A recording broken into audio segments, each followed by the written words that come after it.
Hello everyone, আশা করি আপনারা সকলে ভালো আছেন। আপনাদের সকলকে স্বাগত আমাদের ইউটিউব চ্যানেল নিউজ পয়েন্টের মধ্যে। দিল্লিতে ইলেকশন চালু হয়েছে। দিল্লির ইলেকশন চালু হওয়ার সঙ্গে, সঙ্গে সেখানে র‍্যালি করা শুরু করে দিয়েছে বিভিন্ন পার্টির লোকরা। সেটা কংগ্রেস হতে পারে, সেটা আম আদমি পার্টি হতে পারে, সেটা বিজেপি হতে পারে। এই ইলেকশনের মধ্যে কিন্তু আমরা বারবার দেখেছি কিন্তু বেসিক্যালি ইন্ডিয়া জোট রয়েছে, সেই ইন্ডিয়া জোটের দিকে কিন্তু ভাঙন ঘটছে। যখন আমরা দেখতে পেয়েছিলাম বেসিক্যালি ইন্ডিয়া জোটের মধ্যে রয়েছে অরবিন্দ কেজরিওয়াল। সেখানে বেসিক্যালি তার আম আদমি পার্টি রয়েছে এবং কংগ্রেস রয়েছে। ওকে? তৃণমূল কংগ্রেস রয়েছে। কিন্তু দিল্লির ইলেকশন যখন কাছে এসেছে, দিল্লির ইলেকশনে কিন্তু আম আদমি পার্টি কিন্তু কংগ্রেসকে সিট দিতে মানা করেছে। কিংবা তারা সিট দিতে রাজি হয়নি। তো এক্ষেত্রে কংগ্রেস কিন্তু পুরোপুরিভাবে আম আদমি পার্টির উপর হামলা করেছে।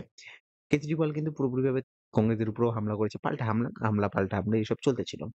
এরই মধ্যে পুরোপুরিভাবে একটা মজাদার বিষয় উঠে আসে, সেটা হচ্ছে নরেন্দ্র মোদীর ভাষণ।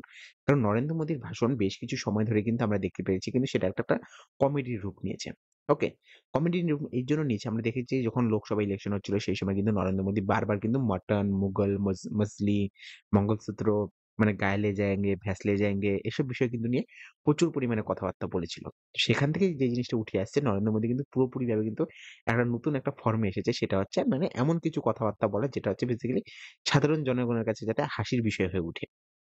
এরই মধ্যে তিনি কিন্তু একটা পুরোপুরিভাবে বক্তৃতা দিয়ে দিয়েছে দিল্লির মধ্যে। বেসিক্যালি দিল্লিতে যেহেতু এখন র‍্যালি করা শুরু হয়েছে, নরেন্দ্র মোদীও সেখানে নেমে পড়েছে। তো সেখানে বলা হয়েছে বেসিক্যালি আমাদের যে অরবিন্দ কেজরিওয়াল রয়েছে, সেই অরবিন্দ কেজরিওয়ালের যে আবাস ভবন রয়েছে বা সরকারি বাংলা রয়েছে, সেই সরকারি বাংলার মধ্যে কিন্তু বেসিক্যালি বানাতে কিংবা সেখানে শুধু কাজকর্ম করতে কিন্তু বেসিক্যালি প্রায় খরচা হয়েছে ৩৩,৬৬,০০,০০০ টাকা। তার মধ্যে থেকে শুধুমাত্র পর্দা লাগানো হয়েছে। পর্দা, শুধুমাত্র পর্দা লাগানো হয়েছে ৯৬,০০,০০০ টাকা। ওকে? এটা আমি কথা বলছি না। এটা নরেন্দ্র মোদীর নিজের বয়ানবাজি রয়েছে। সেটা বিভিন্ন পত্রিকায় ছাপানো হয়েছে। সেটা আনন্দবাজার পত্রিকা থেকে শুরু করে যত রয়েছে, মিন্ট রয়েছে, নিউজ ১৮ রয়েছে। যেকোনো পত্রিকা দা হিন্দু থেকে শুরু করে প্রত্যেক জায়গায় ছাপানো হয়েছে নরেন্দ্র মোদীর এই ভাষণটা। এবার এই ভাষণে তিনি এমন কি বলে ফেলেছেন? ওকে? দেখুন, এই ভাষণে তিনি বলেছেন যে আমি আপনাকে পড়ে শোনাচ্ছি যে অরবিন্দ কেজরিওয়াল বলেছে যে অরবিন্দ কেজরিওয়ালের বাড়িতে যে রয়েছে দিল্লি যে তার মুখ্যমন্ত্রী বাসভবন রয়েছে, আমাদের কালীঘাটের বাসভবন রয়েছে যেখানে মমতা ব্যানার্জি থেকে থাকে। তো ঠিক তেমনি অরবিন্দ কেজরিওয়ালের দিল্লির মধ্যে একটা বাসভবন রয়েছে। সেই বাসভবন বানাতে খরচা হয়েছে ৩৩,৬৬,০০,০০০ টাকা। বুঝতে পারছেন তো? যেখানে শুধুমাত্র পর্দা লাগানো হয়েছে ৯৬,০০,০০০ টাকার। মানে আমাদেরও কিছু পর্দা দরকার। মানে সেই পর্দাগুলো ৫০-১০০ টাকার মধ্যে হয়ে যায়। বাট সেখানে পর্দা লাগানো হয়েছে ৯৬,০০,০০০ টাকার। ঠিক আছে? এই বিষয়টা তো এই বিষয়টার রিপোর্টটা তুলে ধরেছে বেসিক্যালি ক্যাগ, সিএজি আমাদের দেশের মধ্যে বেসিক্যালি অডিট করার একটা মানে বিষয়, মানে একটা যে সংস্থা রয়েছে তার নাম হচ্ছে ক্যাগ। ওকে? বেসিক্যালি এরা কি করে থাকে, বিভিন্ন বিষয় সরকারের যে বিভিন্ন খরচা রয়েছে সেই খরচাগুলোর অডিট করে থাকে। যে আমি আজকে মুখ্যমন্ত্রী, আমি লিখে দিলাম যে এত কোটি টাকা আমার এখানে খরচা হচ্ছে, এত কোটি টাকা ওখানে খরচা হচ্ছে। তো সেটা দেখার দায়িত্ব, সেটাকে রিক্রুটিং করার দায়িত্ব কিন্তু পুরোপুরিভাবে ক্যাগের। ক্যাগ কি করে থাকে, সেখানে কত টাকা খরচা হচ্ছে, সত্যি এত টাকা খরচা করার দরকার ছিল কিনা কিংবা বেশি টাকা খরচা করে ফেলেছে নাকি কম টাকা খরচা করেছে, সেটা কিন্তু পুরোপুরি যার দায়িত্ব থাকে সেটা হচ্ছে ক্যাগ। আমরা দেখেছিলাম যে আমাদের দেশের মধ্যে যখন 2G স্পেকট্রাম ঘোটালা হয়েছিল সেই সময় কিন্তু ক্যাগই এটার কিন্তু রিপোর্টটা বের করেছিল। এবার যে জিনিসটা লক্ষ্য করছি সেটা দেখুন যে বেসিক্যালি সেখানে রান্নাঘরের জিনিসপত্র, ওখানে রান্নাঘর অর্থাৎ কিচেন মানে মডিউলার কিচেন থেকে শুরু করে যে মানে modular ultra pro max kitchen বানানো হয়েছে। সেই কিচেন বানাতে খরচা হয়েছে বেসিক্যালি কিচেনের জিনিসপত্র নিয়ে খরচা হয়েছে ৩৯,০০,০০০ টাকা। ৩৯,০০,০০০ টাকা মনে রাখবেন। রেশমের কার্পেটের জন্য খরচা হয়েছে ১৬,২৭,০০০ টাকা। টিভি সেট, ওকে? টেলিভিশন যে লাগানো হয়েছে, টেলিভিশন লাগানো হয়েছে ২০,০০,০০০ টাকার টেলিভিশন। ওকে, মানে এইসব বিষয় করা হয়েছে। এছাড়াও যেসব জিনিস বলা হয়েছে বেসিক্যালি আরো খরচা বলা হয়েছে যে এই খরচার মধ্যে মানে বেসিক্যালি মানে কেজরিওয়াল মুখ্যমন্ত্রী থাকাকালীন মানে অর্থাৎ ২০ থেকে ২২ সাল পর্যন্ত যখন করোনা চলছিল, সেই করোনার সময় কিন্তু যে অরবিন্দ কেজরিওয়াল কি করেছে এইসব জিনিস বানিয়েছে। ওকে? তার যে বাসভবন রয়েছে সেই বাসভবনের মধ্যে এইসব জিনিস লাগানো হয়েছে। এইসব জিনিস মানে ৯৬,০০,০০০ টাকার পর্দা মানে প্রায় ১,০০,০০,০০০ টাকার পর্দা লাগানো হয়েছে। মানে যেখানে মানুষ ৳১০০ টাকার পর্দা লাগাতে পারছে, সেখানে ৯৬,০০,০০০ টাকার পর্দা লাগানো হয়েছে। সেটা ক্যাগ এর রিপোর্ট এবং ক্যাগ অনেক সময় মানে সত্য কথাই তুলে ধরে থাকে। আমাদের দেশের মধ্যে বহু বিষয় কিন্তু ক্যাগ তুলে ধরেছে। এছাড়া আমরা দেখেছি রেলওয়েতে এত টাকা ঘোটালা হচ্ছে, মানে এত টাকার মানে ঘোটালা বলব না সেটা, যে রেলওয়ে এই কারণে বিভিন্ন কারণের জন্য এত টাকার মুনাফা করতে পারত, সে মুনাফা করতে পারেনি রেলওয়ে। ওকে? সেটাও কিন্তু ক্যাগ কয়েকদিন আগে রিপোর্ট বের করেছিল। এত লক্ষ কোটি টাকার মানে ঘাটালা মানে সেখানে ঘাটতি হয়েছে, আমাদের সরকার সেটা তুলতে পারেনি। এরকম বিভিন্ন বিষয়ে কিন্তু ক্যাগ রিপোর্ট বের করে থাকে। ওকে? সেই ক্যাগের রিপোর্ট অনুসারে মানে এটা বের করা হয়েছে এবং সেটা নিয়ে নরেন্দ্র মোদী কিন্তু পুরোপুরিভাবে তাক লাগিয়ে দিয়েছে কার?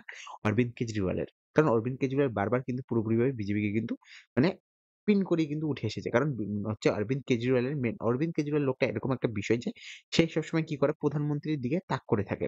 আমরা দেখি যখন কংগ্রেসের প্রধানমন্ত্রী ছিল অর্থাৎ ডক্টর মনমোহন সিং ছিল সেই সময় তিনি কিন্তু পুরোপুরিভাবে কংগ্রেসকে মানে টার্গেট কংগ্রেসকে করে কিন্তু তারা কি করেছে তাদের উত্থান হয়েছে। ওকে? আমরা দেখতে পেরেছি যে আগে কিন্তু দিল্লিতে বেসিক্যালি যার ক্ষমতা সবচেয়ে বেশি ছিল সেটা হচ্ছে কংগ্রেস। সেই কংগ্রেসকে সরিয়ে কিন্তু আম আদমি পার্টি উঠে এসেছে। ওকে? সেখানে এখন বর্তমানে তার মানে ঝগড়া যার সাথে রয়েছে সেটা হচ্ছে বিজেপির সাথে। বিজেপি অনেকবার চেষ্টা করেও কিন্তু বিধানসভা ইলেকশনে কিন্তু জিততে পারছে না। সেখানে আমরা দেখেছি বিভিন্ন জায়গা থেকে বিভিন্ন লোক এনে কিন্তু সেখানে মানে বেসিক্যালি আপনার যদি বলতে পারেন যে সেখানে ভোটে লোকজনকে লড়ানো হচ্ছিল। তারপরেও কিন্তু এখানে বিজেপি জিততে পারছিল না। এবার অরবিন্দ কেজরিওয়াল কি করেছে এবার একজনকে তুলে ধরেছে যে তার কথা না বললে হয় না। তার নাম হচ্ছে অভয় ওঝা। অভয় ওঝা একজন এমন ব্যক্তি বেসিক্যালি তিনি হচ্ছে কি করছিলেন তিনি হচ্ছে ইউপিএসসি টিচার। ইউপিএসসি তে তিনি হিস্ট্রি পড়িয়ে থাকেন। তিনি ইকরা আইএএস কিংবা তার নিজের হচ্ছে কোচিং ছিল। সেখান থেকে তিনি সোশ্যাল মিডিয়াতে প্রচন্ড ভাইরাল হয় লকডাউনের পরে কিংবা তার পরবর্তী সময়ে। বেসিক্যালি তিনি মোটিভেশন দিয়ে থাকে ছাত্রদের। সেখান থেকে কিন্তু অবধ ওঝাকে তুলে নিয়ে গেছে। অবধ ওঝা আগে বলেছিল যে আমাকে বিজেপি যদি টিকেট দেয়, বিজেপির থেকে লড়বো। কংগ্রেস টিকেট দিলে কংগ্রেসের থেকে লড়বো। এবার যদি আম আদমি টিকেট দিয়েছে তো আম আদমি পার্টির তরফ থেকে দিল্লিতে লড়ছে তিনি। তো সেই যে কথাটাই আমরা বলার চেষ্টা করছি যে আম আদমি পার্টির যে এত খরচা সেই খরচা নিয়ে নরেন্দ্র মোদী এসে বয়ানবাজি করেছে। এবার জনগণ সেখানে কিভাবে কাজ করবে, কিভাবে জনগণ ভোট দিবে, কাকে ভোট দিবে সেটা কিন্তু দেখার দায়িত্ব জনগণের উপর। কারণ জনগণ কিন্তু পুরোপুরিভাবে ওই যে বললাম তো যে মানে পশ্চিমবঙ্গে যেমন মহিলাদের কিন্তু পুরোপুরিভাবে কব্জা করে রেখেছে মমতা ব্যানার্জি কিংবা সংখ্যালঘুদের পুরোপুরিভাবে আটকে রেখেছে মমতা ব্যানার্জি। সেক্ষেত্রে আপনি যদি দিল্লির ক্ষেত্রে লক্ষ্য করে থাকেন, দিল্লির মধ্যে যে ফ্রি বিজলি, ওকে ২০০ ইউনিট পর্যন্ত হয়তো সেখানে বিদ্যুৎ ফ্রি রয়েছে। তারপরে আমরা দেখতে পারি দিল্লির মধ্যে কি রয়েছে? বিশুদ্ধ জল রয়েছে, সাথে হসপিটালে কিন্তু একদম খরচা নিঃশুল্ক খরচা রয়েছে। সাথে আমরা দেখতে পেরেছি যে বেসিক্যালি মহিলাদের জন্য বাস একদম ফ্রি করে দেওয়া হয়েছে। যাতে মহিলা যাতে কাজকর্ম করতে যেতে পারে বাইরে। যেমন আপনি ভেবে নিন আপনি যেখানে রয়েছেন তার থেকে ১০ কিলোমিটার অন্তরে কোনো কাজ করতে হলে মহিলা সেখানে যেতে পছন্দ করেন। ওকে? কারণ মহিলাদের বেতন একটু অপেক্ষাকৃত কম হয়ে থাকে। সেক্ষেত্রে তাদের যাওয়া আসার খরচ রয়েছে, এই রয়েছে। এতে মহিলারা বাইরে বেরোতে পারে না। সেটাই দিল্লির মানে বেসিক্যালি মুখ্যমন্ত্রী এটা ভেবেছে যে আমরা যদি বাসের যে ভাড়াটা রয়েছে সেটা যদি কমিয়ে দিই, সেক্ষেত্রে মহিলারা কাজে যেতে পারবে। তো সেখান থেকেই সেখানে এইসব মানে ফেসিলিটি দেওয়া হয়েছে। শিক্ষা সেখানে ফ্রি করে দেওয়া হয়েছে। সেখানকার যে স্কুলগুলো রয়েছে, স্কুলগুলোকে এত সুন্দর বানানোর চেষ্টা করা হয়েছে কিংবা বানিয়েছে তারা, যে আমরা দেখতে পেরেছি যে আমেরিকান বড়, বড় যে নিউজ পেপার রয়েছে সেখানেও কিন্তু সেখানে তারিফ করা হয়েছে অরবিন্দ কেজরিওয়ালের এবং তার যে স্কুল যে মডেলটা রয়েছে, এডুকেশন মডেলটা রয়েছে, তার কিন্তু তারিফ করা হয়েছে। তো সেই জিনিসটাই আমরা বলার চেষ্টা করছি যে দিল্লির সরকারকে বাঁচানোর দায়িত্ব এখন দিল্লির জনগণের। এবার দিল্লির জনগণ কি সেটা পারবে কি পারবে না সেটা কিন্তু একটা বিষয় রয়েছে। এই বিষয় নিয়ে আমরা বেশি মাথা ঘামাবো না। আমরা যেহেতু দিল্লিতে থাকি না, সেক্ষেত্রে দিল্লিকে নিয়ে আমাদের মাথা ঘামানোর কোনো বক্তব্য নেই। ওকে? আর আমাদের যে অডিয়েন্স রয়েছে যারা আমরা পশ্চিমবঙ্গ থেকে দেখে থাকি ভিডিও তারা কিন্তু আমরা দিল্লিকে নিয়ে অত মাথা ঘামাই না। আমরা পশ্চিমবঙ্গকে নিয়ে মাথা ঘামাই। কিন্তু দিল্লিতে যেহেতু ইলেকশন রয়েছে এবং আমি যখন এটার যে লাইনটা পড়লাম যে ৳৯৬,০০,০০০ পদ্মা, সেজন্য আমরা কিন্তু এই ভিডিওটা বানানোর চেষ্টা করলাম। আপনাদের আশা করি ভালো লেগেছে ভিডিওটা। আপনাদের যদি ভালো লেগে থাকে সেক্ষেত্রে লাইক, কমেন্ট, সাবস্ক্রাইব করবেন। আর যারা এখনো পর্যন্ত লাইক, কমেন্ট, সাবস্ক্রাইব করেননি তারাও এখনো করতে পারেন কিংবা আপনারা যারা করেছেন আগে তাদেরকে আমি অসংখ্য ধন্যবাদ জানাচ্ছি। কারণ আমাদের চ্যানেলটা যেহেতু ছোট সেক্ষেত্রে আপনারা কিন্তু পুরোপুরিভাবে আমাদেরকে সাহায্য করেছেন। আমাদেরকে সাহায্য করার জন্য আপনাদের অসংখ্য ধন্যবাদ। আপনারা সুস্থ থাকবেন, সবল থাকবেন, নিজের পরিবারের সাথে থাকবেন এবং আমাদের চ্যানেলকে দেখতে থাকবেন। আপনাদের সঙ্গে দেখা হবে অন্য একটা ভিডিওতে। আপনারা সুস্থ থাকবেন। Have a good day. Bye, by.